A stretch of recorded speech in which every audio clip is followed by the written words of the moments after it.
Hola, ¿qué tal? ¿Cómo están? Bienvenidos, bienvenidas a esta nueva edición de FTC Noticias. Esta vez tendremos una conversación jurídico-sindical. Sí, porque la Corte de Apelaciones de Valparaíso estableció que la querella que interpuso la División Andina de Codelco por los hechos supuestos de octubre del 2019 no correspondían a la verdad. Se ha desestimado esa acción legal y se han liberado de toda impugnación, de toda imputación a los dirigentes sindicales de la División Andina, con los cuales estaremos conversando en esta edición de FTC Noticias, también con los abogados que estuvieron en la parte penal y laboral y las consecuencias, también el análisis de las situaciones que se están viviendo en otras divisiones y más en esta conversación sobre libertad sindical, lucha sindical, derechos, protección, cuidado de los trabajadores y trabajadoras relacionados en estos 12 y 18 meses, en definitiva, entre estallido social y pandemia, a el ejercicio de la labor sindical. Parte de la conversación que ustedes van a escuchar, van a ver a través de nuestras redes sociales y nuestra página web, como siempre, www.ftc.cl.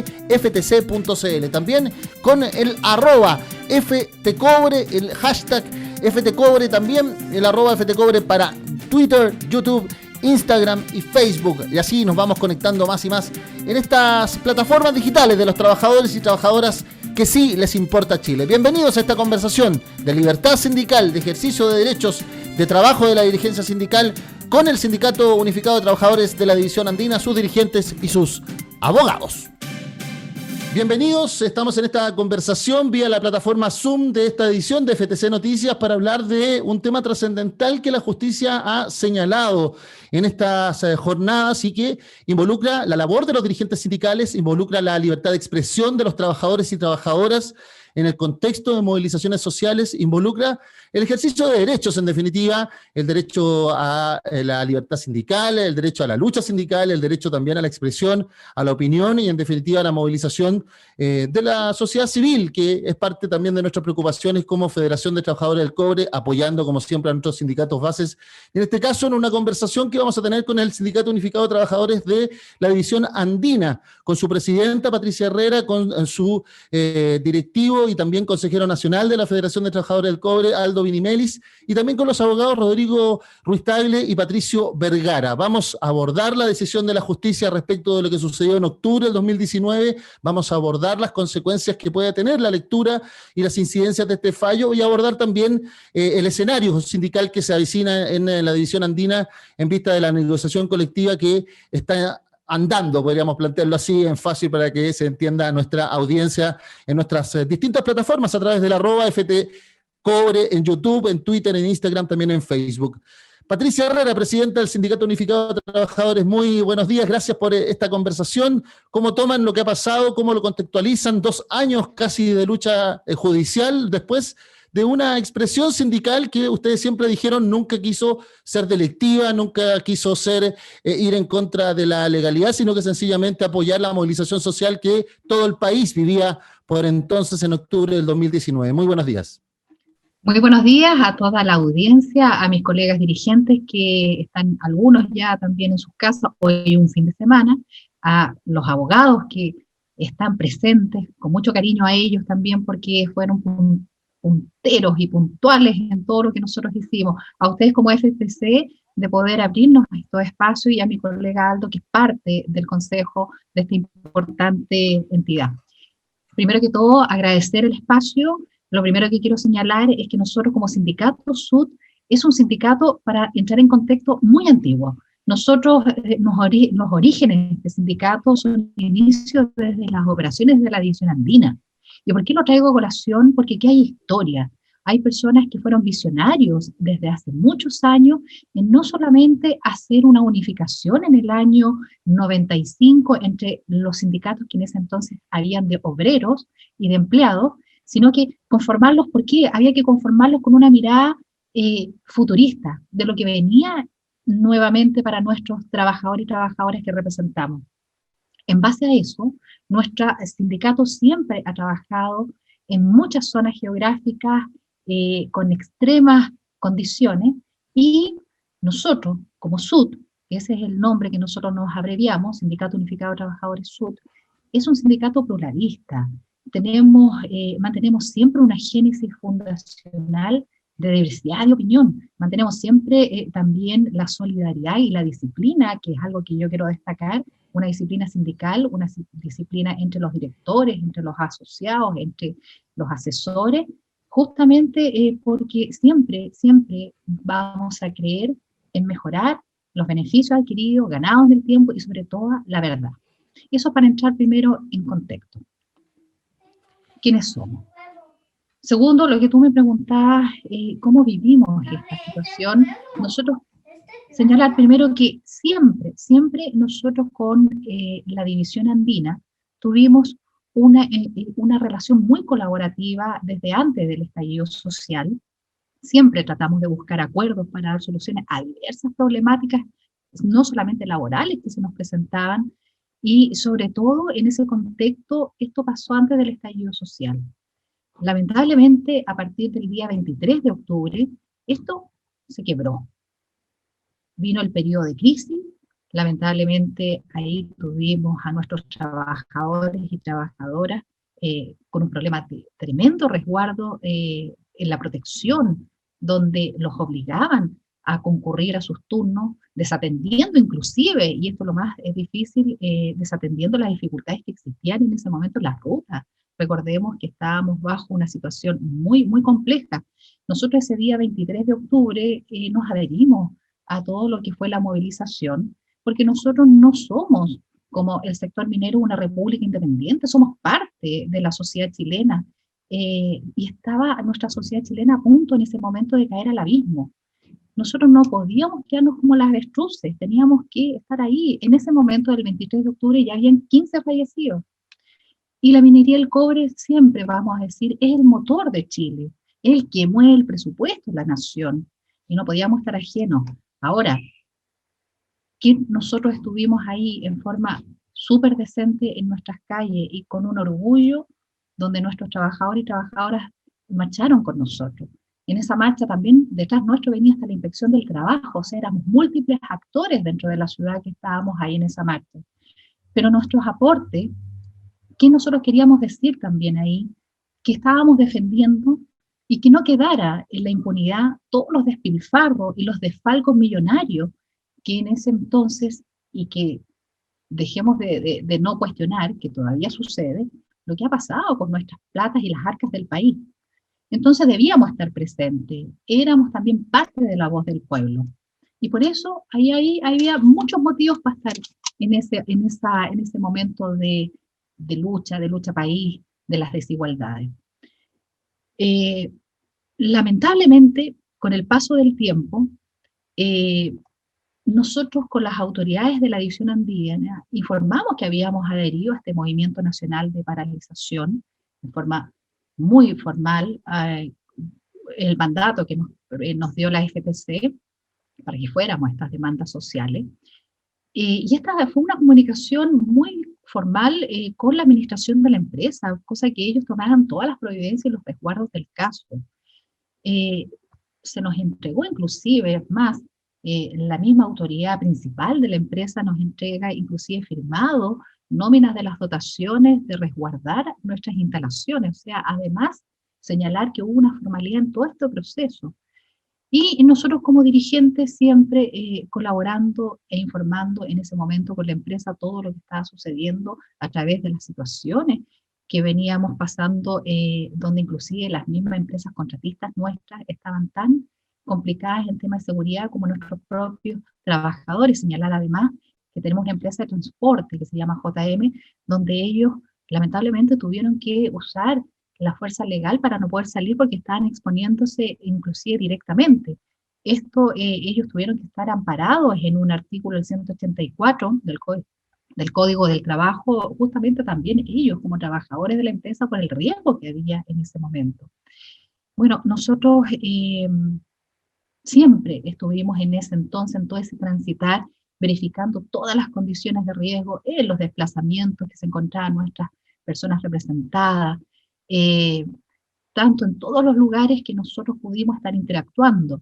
Y nosotros siempre lo que hicimos en cada momento era contactar a nuestros asociados, ellos nos confidenciaban brevemente cómo estaban las situaciones y así nosotros mirábamos el entorno como una situación muy, muy compleja, lo que derivó a querellas que se pusieron oportunamente de protección y de resguardo a nuestros asociados y asociadas, y posteriormente esto también viene aparejado con todo un suceso que va a relatar mi colega Aldo, que viene con la parte posterior. Yo estoy hablando de la parte del inicio, cómo nos movimos en ese momento.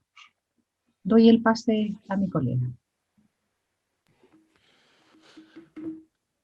Gracias, Patricia, presidenta del Sindicato Unificado de Trabajadores de Andina, contextualizando, porque es importante colocar un poco esa parte de antecedentes que se olvidan con este transitar de los meses, y al consejero nacional Aldo Virimelis preguntarle también, en vista de esa historia, cómo se conecta lo que viene después, ya cuando se empieza a criminalizar, o la acusación es sencillamente criminalizar el ejercicio de derechos, la libertad de expresión, el ejercicio sindical en este caso, y de dirigentes que convocaron a una movilización nacional.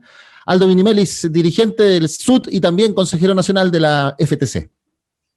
Gracias, Mario, gracias por la invitación. Bueno, un fraternal y cariñoso abrazo y saludo a todos los colegas dirigentes sindicales, a los compañeros de la federación, y bueno, agradecer a usted y al Departamento de Comunicaciones de la federación que nos da la oportunidad de este espacio. Mira, tal como lo decía Patricia y como lo recordaba, acá hubo, antes del tema de la pandemia, estuvimos bastante complicados a nivel de país por el tema del estallido social. También hay que recordar y ser claro que durante todo el proceso, en octubre, noviembre y los meses siguientes, hubieron una serie de movimientos y manifestaciones de la gente en las calles, no solo de la gente, del trabajador, sino que de sus familias, sus hijos, sus niños, actividades culturales, todo en rechazo a lo que ya, bueno, todos tenemos claro y qué pasa en este país, por las diferencias sociales y cómo se reparte la riqueza. Entonces, y en función de eso, el tema también tuvo hechos complicados, o sea, de violencia, de mucho enfrentamiento con la policía, con carabineros. Hay que recordar que se declaró un estado de excepción, estuvieron los militares en la calle, y todo eso se vivió en los Andes. Entonces, cuando uno empieza a recordar esto que pasó, en la minería, producto de esta condición de querer operar constantemente y no detener su faena, durante todo el estallido social, la administración de la división, que también claro, la administración que estaba en ese momento, su definición siempre fue mantener la continuidad operativa, a pesar de los graves incidentes que pasaban en las calles de los Andes, donde está ubicada la minera. Hay que recordar también, y es bueno que se tenga claro, que el recorrido hacia la mina son caminos públicos, y está enlazado con el camino internacional, donde hay poblaciones, hay villas, y constantemente hubieron barricadas, manifestaciones. Y cuando el tema ya fue tomando más fuerza y se fue poniendo más complicado, nosotros sufrimos una serie de atentados contra los buses donde iban los trabajadores, piedra a los buses, exponiendo a los trabajadores. Por lo tanto, ahí nuestra acción y nuestro deber sindical es proteger la integridad física de nuestros asociados, de nuestros compañeros de trabajo. Entonces, lo que duele aquí con este tema de la querella es que nosotros, durante el periodo de estallido social, en octubre y posteriormente, hicimos una serie de gestiones con la división, enviándoles notas, solicitando en reuniones a la administración de ese tiempo, que es bueno decirle que ya no es la misma, que en ese tiempo el gerente general era don Jaime Rivera, ya, y su equipo de ejecutivo, a la gerente de recursos humanos que estaba en ese tiempo también, indicándole esta condición de inseguridad que vivían nuestros trabajadores. Cuando empiezan los toques de queda, la administración envía masivamente información diciendo que la identificación de ingreso, nuestra tarjeta de identificación laboral, de la que el viejo entra a trabajar, le servía como salvoconducto. Entonces teníamos reclamos, o sea, llamadas de los viejos diciendo que ellos salían de su casa a tomar el bus para el recorrido, y los militares los echaban para la casa, y de repente no de muy buena forma, o sea, porque como tú entenderás, a las 5 de la mañana, 4:30 de la mañana que salen los primeros trabajadores a tomar su movilización, el tema era álgido. y había manifestaciones y barricadas durante la noche, era tremendamente complejo, como lo decía Patricia, habían fallecido en ese tema, hubieron muchos enfrentamientos muy complicados donde se vieron involucrados nuestros trabajadores porque quedaban al medio entre los manifestantes y la fuerza de orden, ¿cachai? Entonces, no contentos con eso, la administración siguió insistiendo y nuestros trabajadores ya no aguantaron más, nos solicitaron una reunión y en una reunión masiva que tuvimos con ellos nos pidieron y nos exigieron que en nuestro rol protegiéramos su integridad. De hecho, nosotros llegamos a tomar la decisión y la definición ahí con nuestro equipo legislativo jurídico de poner un recurso de protección por todos estos hechos que estaban pasando. Y ya la verdad, como dice el dicho, uno ya no aguanta más, po. O sea, cuando una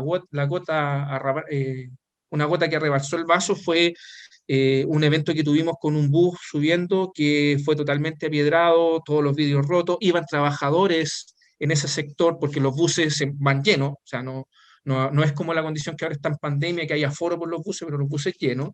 Y nosotros tomamos la decisión de no permitir la salida de los buses del terminal JM, y eso es súper importante. Nosotros en ningún momento bloqueamos calle, en ningún momento bloqueamos camino. Nosotros lo único que hicimos fue ponernos en la entrada del terminal y evitar que salieran los buses porque a los viejos los estaban apiedrando. Entonces de eso, y nosotros siempre lo hemos reflexionado, de eso nosotros no nos arrepentimos para nada, porque fue resguardar la integridad de un trabajador. Nosotros hay que recordar también que el 2008 hubo un movimiento cuando se originó todo este movimiento de la reivindicación de los trabajadores contratistas. Hubo un trabajador de la empresa que a nosotros nos transporta que recibió un piedrazo cuando hacía su recorrido y el viejo quedó en una condición de salud que hasta el día de hoy le afecta, quedó parapléjico. Entonces, con esos antecedentes, nosotros no podíamos dejar que pasara el tema y por lo tanto tomamos esta decisión. Lo mismo en el edificio institucional, o sea, las barricadas, para la gente que conoce los Andes, el edificio institucional está al lado de la comisaría de Carabineros, todos sabemos cuáles eran las reacciones de la gente contra Carabineros y el edificio institucional estaba al lado. Entonces, cada marcha, cuando nuestros trabajadores, que se generaba en la zona, nuestros trabajadores estaban y debían salir o ingresar, era realmente un riesgo, o sea, el temor que vivían algunos por esta condición y esta exigencia de la administración de a toda costa quererlo hacer trabajar, a pesar de que nosotros constantemente proponíamos formas distintas de poder mantener la continuidad operativa, pero resguardar la integridad de los trabajadores. Entonces, ese es un poco el tema como se dio y que lamentablemente terminó en que la empresa interpone una querella criminal y lo que es más grave,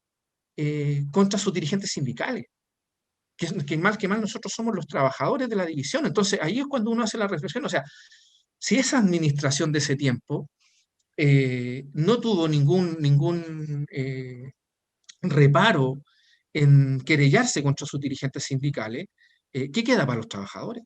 O sea, si ustedes podrán ver las amenazas que posteriormente a la querella que sufrieron los trabajadores y los mismos dirigentes posterior a la querella, igual fue súper dramático para nosotros también como dirigentes. O sea, el gerente de esa época no tuvo ningún reparo en juntar a los trabajadores en las áreas, hacer reuniones masivas indicando lo que estaba haciendo con sus dirigentes sindicales, indicando la querella, indicando que por culpa de los dirigentes sindicales Andina había perdido más de 2 millones de dólares.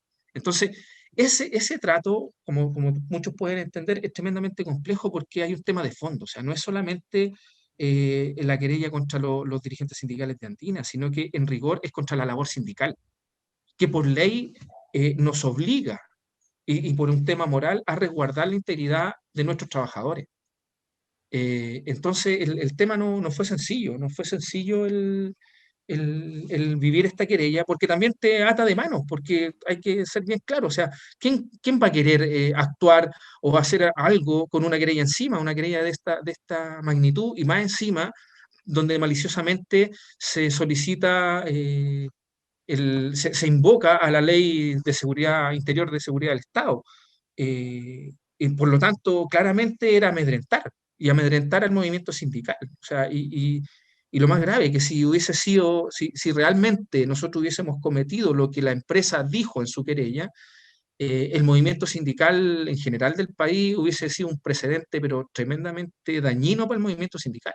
Entonces, ese es un poco el contexto de cómo se dio y explicar cuál fue la acción que nosotros como movimiento sindical hicimos, que en rigor es eso. ¿Ya? En ningún caso fue generar daño a la compañía y mucho menos desórdenes públicos.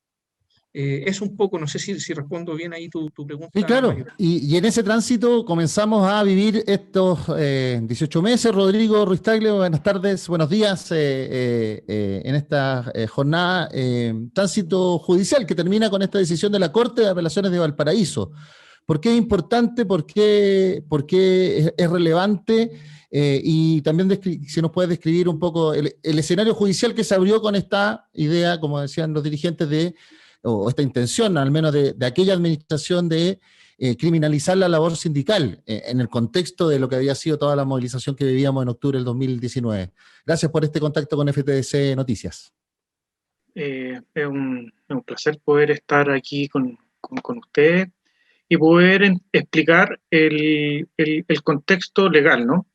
Nosotros, en conjunto con los dirigentes sindicales de la organización SUD, observábamos, ya como lo decía la presidenta Donaldo, que se estaban generando bastantes situaciones complejas que involucraban a los trabajadores, ¿ah? Donde ellos estaban expuestos día a día en el tránsito hasta llegar a las instalaciones de Codelco, y por lo tanto nos hizo ir tomando ciertas decisiones. Por el lado de los dirigentes, estar o intentar estar en contacto con las autoridades de la empresa, que dicho sea de paso, no eran recepcionados de la manera que uno hubiese esperado en esas instancias, ¿no? Y con posterioridad, y ya en el escenario que planteaban y lo expuesto que estaban los trabajadores con daños concretos a los buses, nosotros como equipo jurídico tomamos la decisión de interponer un recurso en la Corte de Apelaciones de Valparaíso, un recurso de protección en favor de los trabajadores. Y aquí se habló mucho en su inicio de que nosotros como trabajadores queríamos paralizar las faenas, y eso fue así. Lo que nosotros exigíamos era que Codelco cumpliera su labor legal de la protección a sus trabajadores, ¿no? Hay un mandato legal, 184 bis, que obliga al empleador a proteger eficazmente a sus trabajadores. Y nosotros lo que cuestionábamos ahí, que el trabajador ya al estar parado en el paradero esperando los buses de acercamiento, ya estaba a disposición de la empresa, y era la empresa que tenía que tomar la decisión del resguardo. Entonces, frente a eso, nosotros accionamos y sentimos que efectivamente lo que vino de vuelta fue esta pasada de cuenta de la querella criminal, ¿no? Que esta querella que se interpone en el mes de noviembre del año 2019, fundamentada, como lo decía Donaldo, en hechos bastante graves que se le endosaban e imputaban a los dirigentes sindicales. Y aquí, con otra administración que estaba en esa época, pero con un consejero jurídico que firma una querella conociendo y sabiendo lo que estaba confeccionando. Y ahí, para nosotros, viene efectivamente esta idea que observábamos a nivel corporativo de criminalizar la actividad sindical. Y eso es grave, eso atenta contra los principios esenciales de la libertad sindical, de la actividad que tienen que realizar los dirigentes sindicales. Y no olvidemos, y esto yo creo que es bastante importante, la ley concede a los dirigentes sindicales también esta facultad de poder estar en conocimiento de estas medidas de seguridad en favor de sus trabajadores. Y finalmente, con el silencio de la administración, con no recibir a los trabajadores, nosotros optamos por judicializar esto a través de recurso de protección. Y lo que vino de vuelta no fue precisamente un entender a sentarse a conversar, sino te coloco una querella criminal encima y reacciono frente a esta condición que tú me estás colocando. Entonces, finalmente, en este proceso, nosotros tomamos la decisión de pedir una colaboración con el colega Patricio Vergara, que estuvo ahí, estuvimos en coordinación y a cargo de la defensa penal de los dirigentes sindicales, donde en primer término se planteó el análisis de todos los antecedentes y una defensa que duró 1 año y medio, y que en definitiva, con la resolución que dicta la Corte de Apelaciones el día lunes recién pasado, ratifica lo que nosotros dijimos siempre. Aquí no hubo ningún tipo de delito. Aquí se le imputó desórdenes públicos a los dirigentes sindicales, se le imputó que no dejaban salir a los buses. En la querella se habla de la quema de las vías férreas. Entonces, y todo, como lo dice la querella, dirigida en contra de los dirigentes sindicales. Entonces, esto a nosotros nos lleva claramente a analizar los escenarios que se abren después de esto, donde nosotros vemos que hay una práctica claramente antisindical, que en este momento estamos en proceso de análisis respecto a las acciones a seguir, pero para mí lo importante en este caso es que Patricio nos cuente cómo se fue dando el contexto de la defensa penal, lo que significa jurídicamente para nosotros y para los dirigentes sindicales el éxito que nosotros hemos tenido en esta defensa de la libertad sindical, de no criminalizar a la actividad de los dirigentes sindicales, y que hay un respeto por el rol que deben tener estos trabajadores, que como lo decía Donaldo, son trabajadores de la empresa, que tienen un rol y que deben cumplir en base al mandato legal que establece el Código del Trabajo. Rodrigo Ruiz Tagle comentándonos estas definiciones que fueron marcando este trayecto hacia la decisión que queremos comentar también con Patricio Vergara. Los saludamos, buenos días. Lo que hace la Corte de Apelaciones de Valparaíso, pero después quiero retomar con los cuatro esta idea que dice Rodrigo de cómo quizás colocar un antecedente, una ruta de demostrar el ejercicio de prácticas antisindicales. Yo creo que el fallo de esta semana de la Corte porteña, Patricio, también puede ayudarnos, para decirlo en fácil, a este camino y a esta defensa de la labor sindical, muchas veces golpeada, criticada, impugnada, también ha tenido sus propios traspiés. Para que vamos a mirarnos la suerte entre gitanos, pero uno dice, lo más importante es que aquí habían personas cumpliendo una labor, una función, resguardando a sus propios compañeros y compañeras en un Chile muy convulsionado ese octubre del 2019. Patricio, ¿cómo fue ese trayecto? ¿Cómo analizas el fallo de la Corte? Bienvenido, gracias por esta comunicación con FTC Noticias. Muchas gracias, Mario. Y la verdad, la primera sensación que da, el fallo nos deja muy satisfechos, porque en definitiva acoge toda nuestra pretensión. Nosotros siempre sostuvimos que los hechos no eran constitutivos de delitos, sino que eran prácticas sindicales. En primera instancia, el fallo indicaba y decía efectivamente, estos hechos son constitutivos de delito, pero ellos no participaron. Y en consecuencia la Corte aclaró esa situación, modificando la causal del sobreseimiento, que es un muy alto estándar para los efectos del sistema penal acusatorio. Es decir, esta sentencia es mucho más que una absolución, porque una absolución eventualmente toleraría una duda, no existe total certeza y por eso se absuelve. En este caso se estableció por parte de la Corte y se acreditó fehacientemente la inocencia, estableciendo que estos hechos no son constitutivos de delito.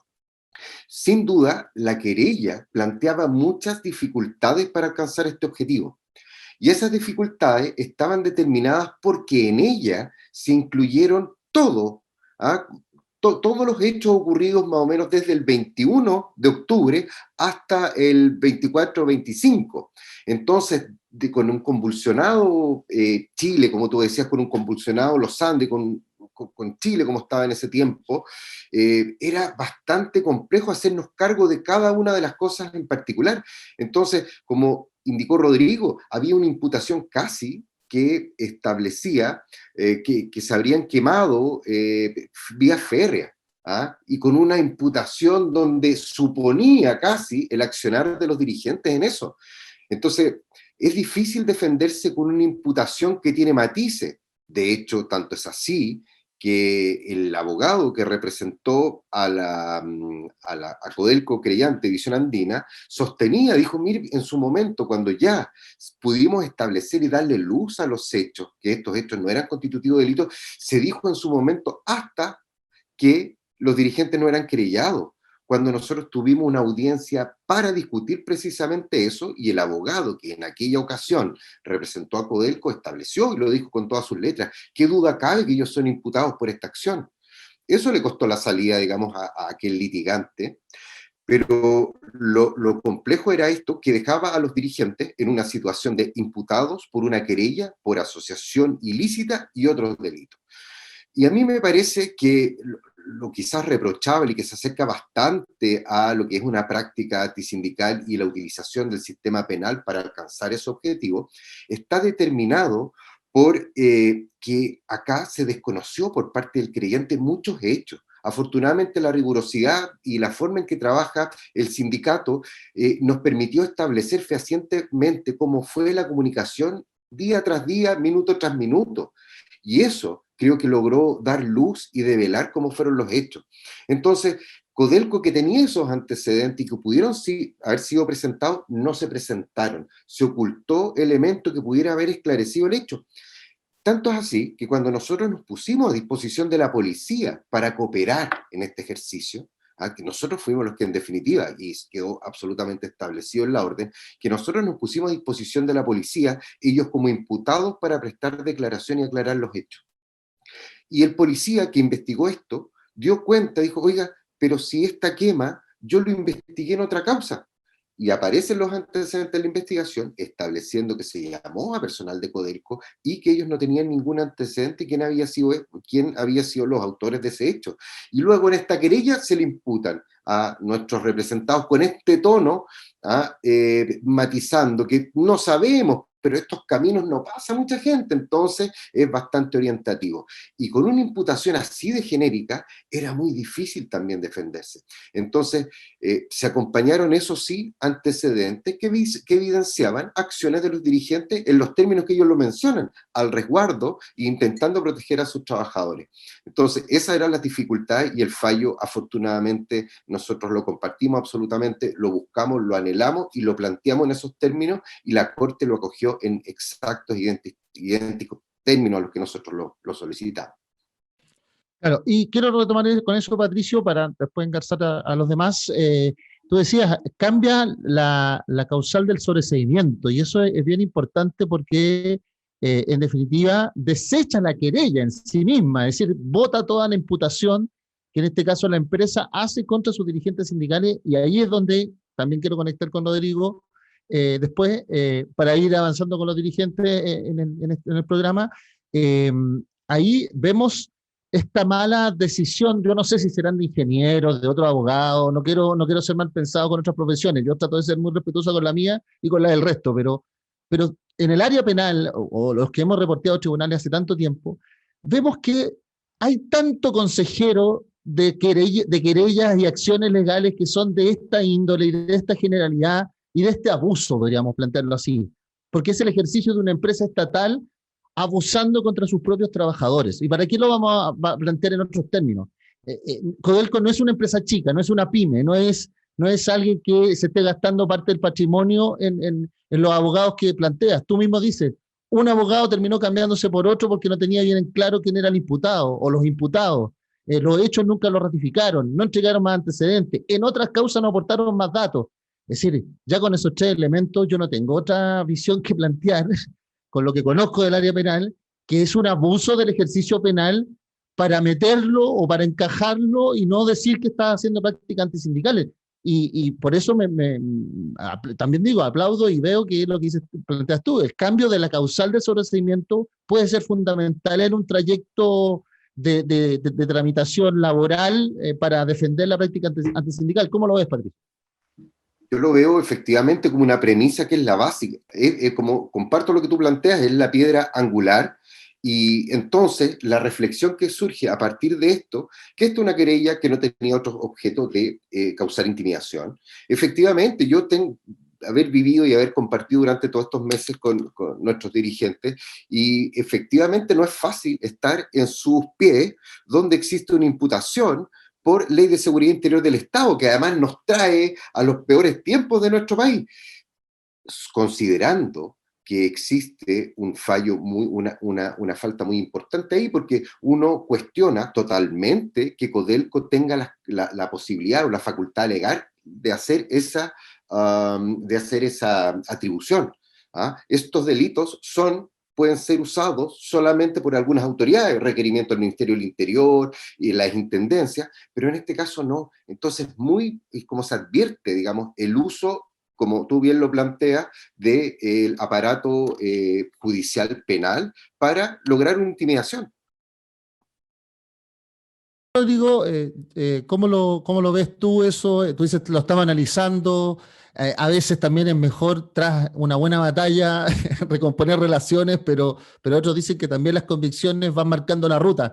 ¿Cómo eso lo definimos? ¿Cómo lo estás mirando tú? En el primer análisis, evidentemente, y sin entender, o entendiendo más bien que hay definiciones que toman los dirigentes y todos los trabajadores asociados al Sindicato Sur. Mira, Mario, nosotros observamos primero que efectivamente la consecuencia de esto ratifica lo que nosotros señalamos, que hubo una instrumentalización del sistema, ¿no? Para criminalizar la actividad sindical, para colocar a un costado a los dirigentes sindicales, colocarlos, como lo decimos nosotros, en el congelador, ¿no? ¿Por qué? Porque en el fondo están querellados, ¿ah? Y finalmente, como lo decía Donaldo, el gerente general de la época incluso tuvo la patudez, como decimos nosotros, de juntar a los viejos en las instalaciones de la división andina en el área industrial y decirle y contarle lo que estaba pasando y lo que estaban haciendo sus dirigentes sindicales.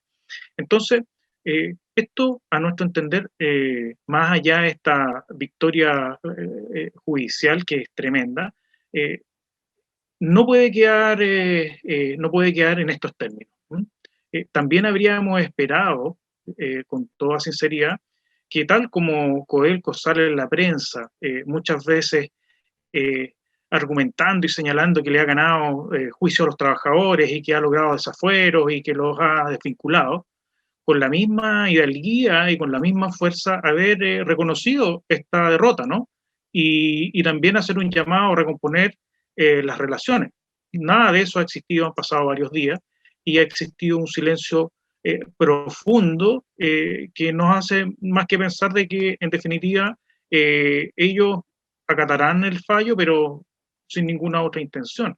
Y aquí es donde vienen las aristas, ¿no? Nosotros observamos que efectivamente aquí hay trabajadores que durante un tiempo importante no lo pasaron bien, donde hubo situaciones personales bastante complejas, porque muchos decían, yo ni siquiera había pisado un tribunal, entonces, y tuve que sentarme en el banquillo de los acusados, de los imputados, y me tuvieron que apuntar a mí, y estuve más de 1 año y medio imputado con delitos por Ley de Seguridad Interior del Estado. Entonces, ¿qué es lo que se buscaba?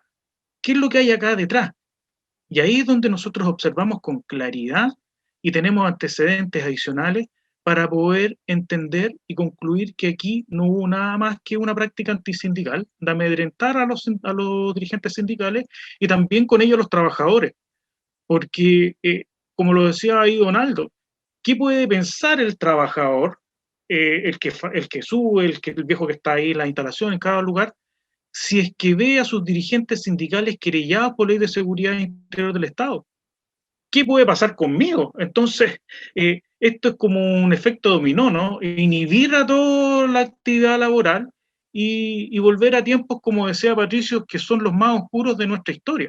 Entonces, esto claramente tiene que tener una consecuencia y en eso estamos hoy día estudiando los antecedentes para poder generar las acciones que estimen convenientes relacionadas con el tema laboral sindical y también en el tema personal de cada uno de los dirigentes que se vio involucrado en estas graves imputaciones y falsas imputaciones que no tuvieron un sustento y que fue declarado por la Claro, y ahí quiero retomar con Aldo, con la señora Patricia, porque claro, también uno puede decir, este es un gran triunfo, estamos muy contentos con lo que vive el sur, pero también hay querellas de Codelco en la división norte, y uno no lo puede olvidar. Otro asunto, son otros antecedentes, no nos vamos a analizar algo que está ya radicado allá, evidentemente, pero hablándolo de las señales, lo que lo estábamos conversando con los abogados, con Rodrigo Ruiz Tagle y con Patricio Vergara.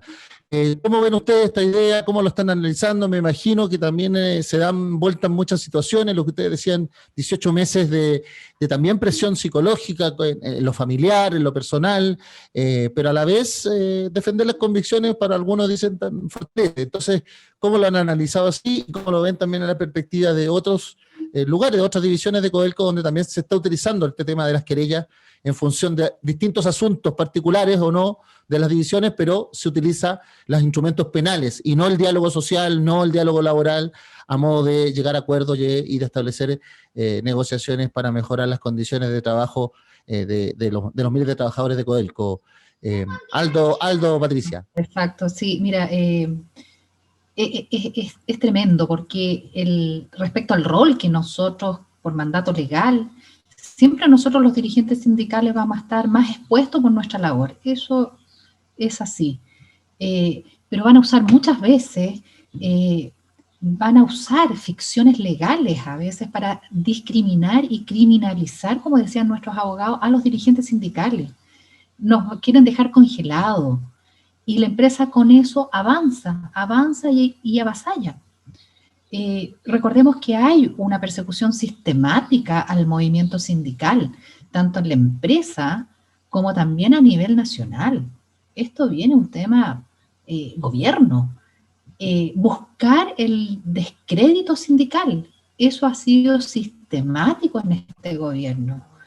Entendemos, en este caso, que esta victoria judicial que tenemos nosotros, los dirigentes de División Andina, también somos prudentes, pero también nos recordamos cómo están nuestros compañeros y compañeras dirigentes sindicales en otras divisiones que lo han pasado pésimo.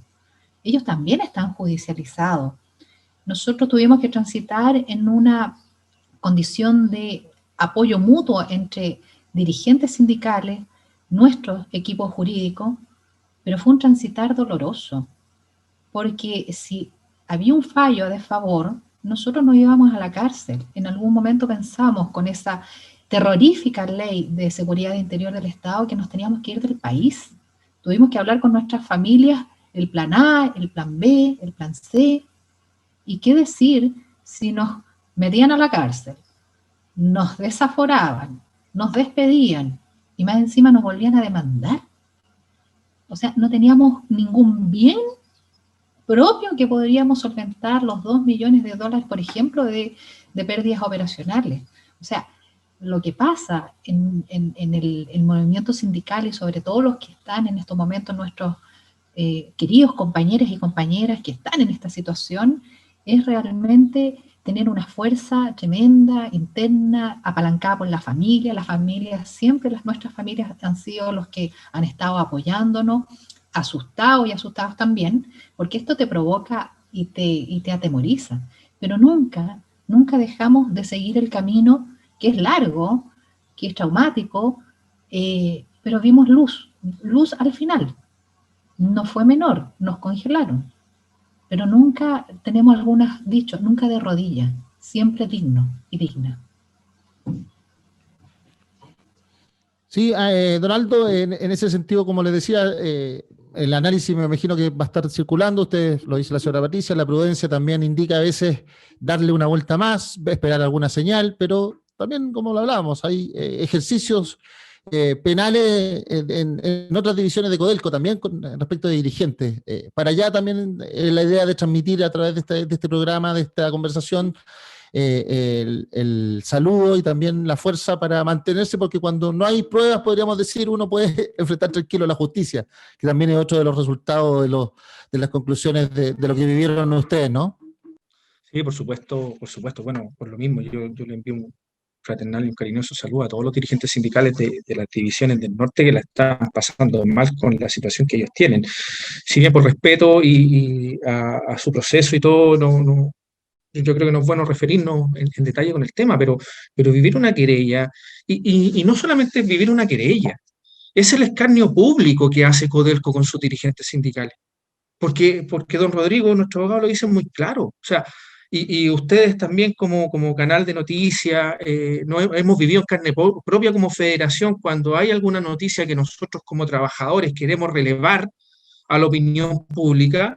Los medios están completamente cerrados y tenemos que buscar medios alternativos. El canal de noticias de la FTC, que ha sido un tremendo aporte para el mundo laboral en cuanto a las noticias que afectan a los trabajadores, pero Codelco no tiene ningún empacho en salir en prensa masiva, constantemente.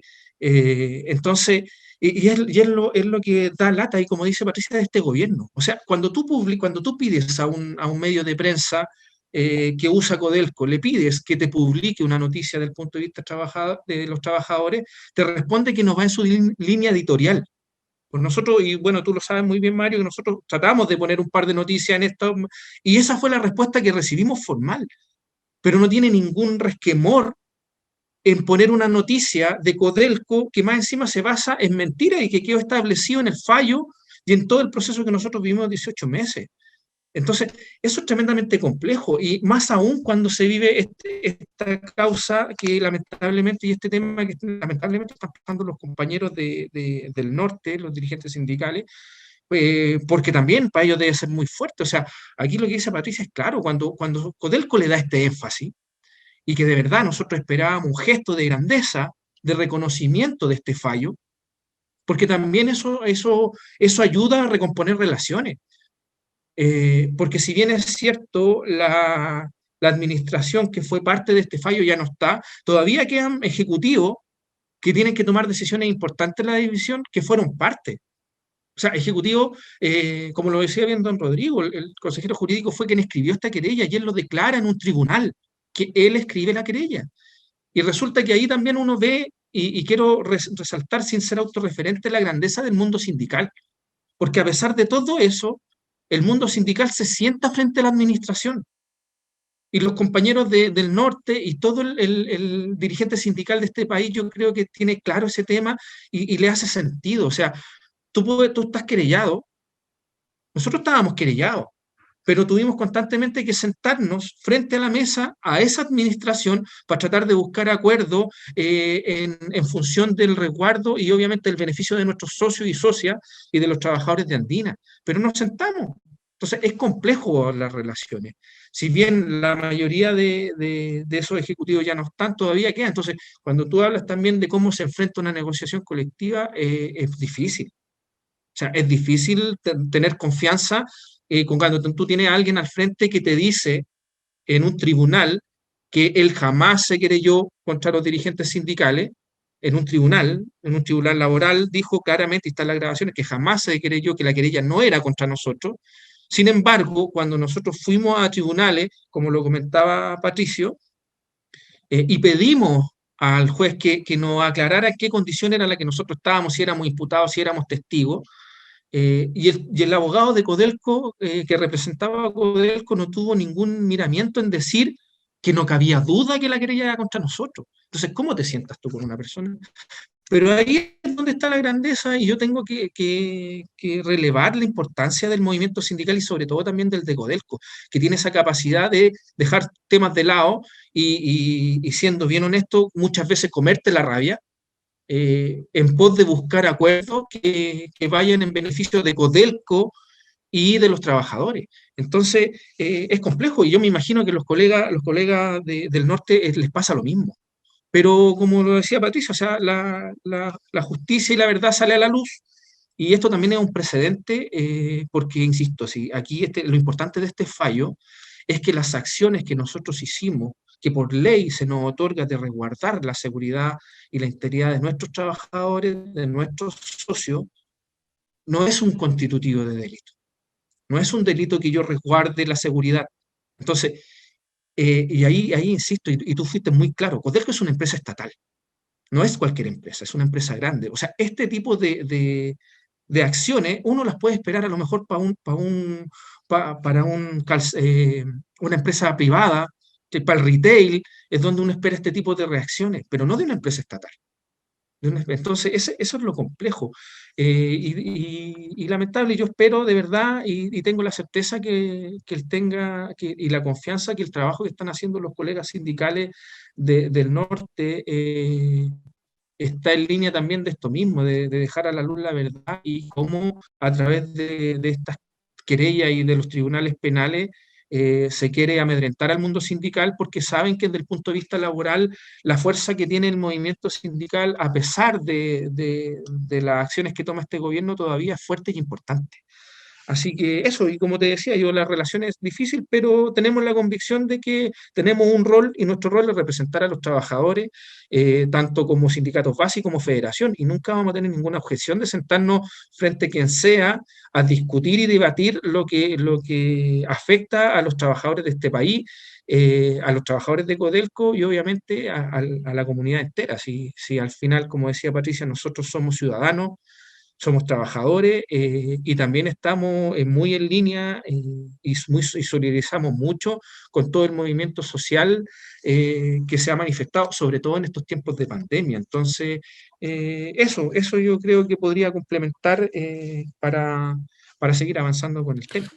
Bueno, son varios los asuntos, las situaciones que quedan ahí pendientes, pero evidentemente la idea de esta conversación con Rodrigo Ruiz-Tagle, abogado laboralista del Sindicato Unificado de Trabajadores, con Patricio Vergara, quien apoyó toda el área penal, con la presidenta del Sindicato Unificado de Trabajadores, Patricia Herrera, y con Aldo Vinimeles, que ustedes escuchaban, consejero también del sindicato y consejero nacional de la Federación de Trabajadores del Cobre. La idea era buscar en esta conversación un resumen, poder explicarlo, también generar estos apoyos evidentemente a los otros sindicatos base que son parte de la FTC, pero también al movimiento sindical. Decir muchas veces que cuando se ejercen los derechos, se ejerce el Estado de Derecho también. Y aquí eso ha ocurrido. Yo creo que hay que valorar también eso. El fallo de la Corte, como decía Patricio, es muy importante al cambiar el sentido de la argumentación y con eso posibilitar también otros escenarios que se van a analizar evidentemente y que son parte también del ejercicio sindical. Un 2021 complejo, seguimos en pandemia, seguimos cuidándonos, también el llamado a nuestros trabajadores y trabajadoras a denunciar las situaciones que puedan estar viviendo las divisiones. La minería sigue siendo presencial en gran parte de sus operaciones y eso también es otra de las labores que estamos viviendo y pensando, y me imagino que ustedes ahí en Andina también están con ese objetivo por delante junto con la negociación colectiva. Les quiero agradecer esta conversación. Va a estar este video, esta conversación, este diálogo en nuestras redes sociales, en nuestro canal de YouTube, en el @FTCobre. También en Instagram, Twitter y Facebook vamos a subir esta conversación porque la idea es ir aportándolo a través del diálogo con los dirigentes y con los asesores jurídicos, en este caso, cómo avanzar y fortalecer nuestra libertad sindical, el ejercicio de los derechos y lo más importante, derrumbar y derribar las mentiras en el ejercicio y en la relación laboral. Gracias a ustedes, les quiero pedir la manito arriba para que quede ahí en el video, y un abrazo a todos en esta nueva edición de FTC Noticias. Fue Rodrigo Ruiz-Tagle, abogado del Sur, fue Patricio Vergara, abogado penalista, Patricia Herrera, presidenta del Sindicato Unificado de Trabajadores, y Aldo Vinimelis, consejero también de ese sindicato y consejero nacional de la Federación de Trabajadores del Cobre, quienes conversamos en esta jornada de FTC Noticias de este importantísimo fallo judicial que marca nuevamente la defensa de la dirigencia sindical, de la libertad sindical y especialmente la libertad de expresión y el cuidado de los trabajadores y trabajadoras en nuestro país. Sigan en contacto en nuestras redes sociales, sigan con nuestra radio y nuestra televisión a través de ftc.cl, sigan en línea como siempre con la voz y la imagen de los trabajadores y trabajadoras del cobre, los trabajadores y trabajadoras que sí les importa Chile.